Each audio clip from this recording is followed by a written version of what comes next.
Good afternoon, Amherstburg. It is time for an interview, and I am your host, Spencer Duby. Today in the studio, we have with us Quinn. She is the owner of Fort Malden Animal Hospital, and she's also a veterinarian there as well. Kim, welcome to the studio. How are you? I'm great. Thanks so much for having me today. It's a treat because I love animals. I love cats, dogs, birds. It doesn't matter. I pretty much love every animal. So what you do is incredible. Thank you for that right from the start. Thanks. I got to ask you, can you tell us a little about Fort Malden, how you come to own that, and a little bit of its history if you can? Sure. So Fort Malden Animal Hospital has been a small animal clinic since 1981. It was started by a husband and wife veterinarian team. And since then, it's gone through a few owners. Now, I joined on as partner in 2021, but became full owner there in 2024, so just last year. But we do medicine and surgery there with dogs, cats, rabbits, and rodents. We have 4 veterinarians here who love our jobs. Yes. Veterinary medicine is so interesting because you never know what's going to come in a day, and we have to be able to deal with it, whatever it is. Medicine, surgery, it doesn't matter. We are big on things like communication and talking with pet owners, because it can also be the scariest experiences in a lot of pet owners' minds when they come in with their pet in an emergency, yes, that kind of thing. So for us, we're all about making sure that we're up to date and we're providing the best medicine that we possibly can there for our patients. Very important, and I love that. You pretty much answered most of my next question. Dogs and cats, that's what everyone thinks of, right? But what other animals have you seen come in other than the rodents, dogs, cats, the standard stuff? What else have you seen? Yeah, so many. I love rabbits. That's one of my favorites as well, too. So we do things like vaccinations of rabbits, as well as checkups, surgeries.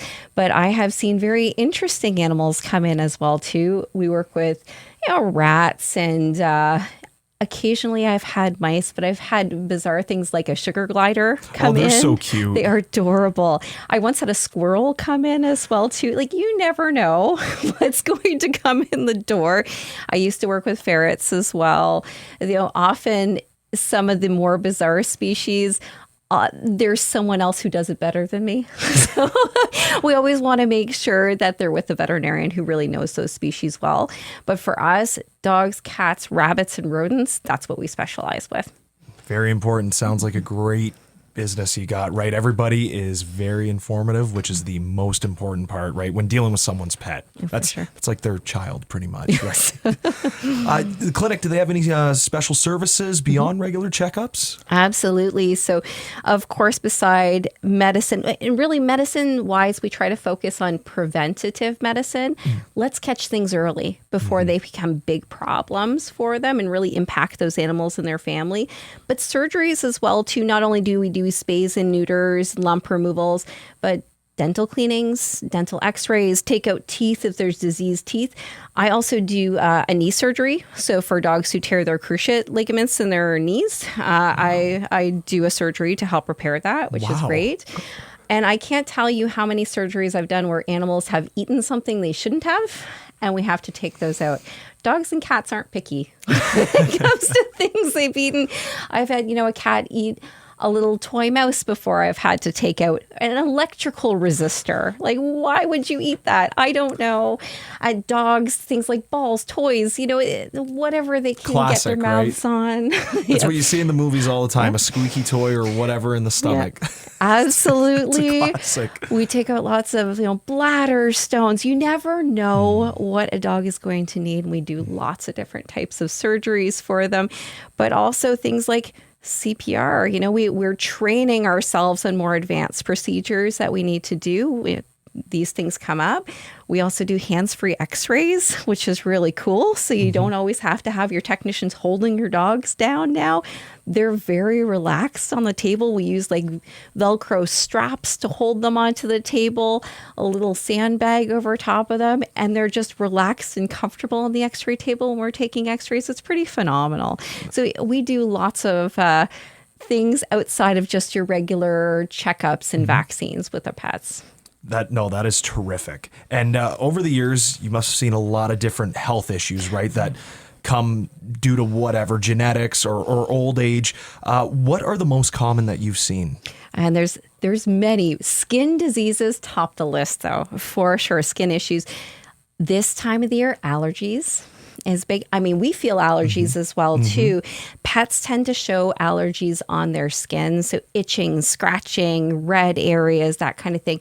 Fleas and ticks right now. They're pretty hot. It's been hot outside, so it's pretty hot right now. And it's a big problem. And you think about ticks and fleas, they spread other diseases as well, too. So we want to make sure to keep them nice and safe and healthy from those other diseases. Bacterial infections, like think eye infections, coming and sneezing, coughing, but also talking about the dogs and cats that eat things, vomiting and diarrhea. Oh, yeah, that's up there. Yeah. So common with so many of them. But even things like limping. How many dogs are going out and swimming in their pools with their owners? Quite a bit on the weekend right now. They're going to dog parks. They're having a great time. And just like us weekend warriors, Monday morning, you're feeling it. The dogs are the same way. You get these poor old guys that come in with arthritis there and they're hurting on Monday. That is a great way to put that. I love how you phrase that. It happens though, right? Pretty much everybody gets older. We want to keep our feline friends as healthy and young pretty much as we can. I heard on the advertisement, you sell food online, you sell toys. You want to touch into a little about that? Yeah, we have a store online. It's associated with our clinic, and you can log in with your email address that you use for our clinic as well to buy things like pet food and toys and that for your pet. You can even get delivered to your house as well too, which really helps pet owners not have to make another trip out to the vet to try to buy those things. No, that is terrific.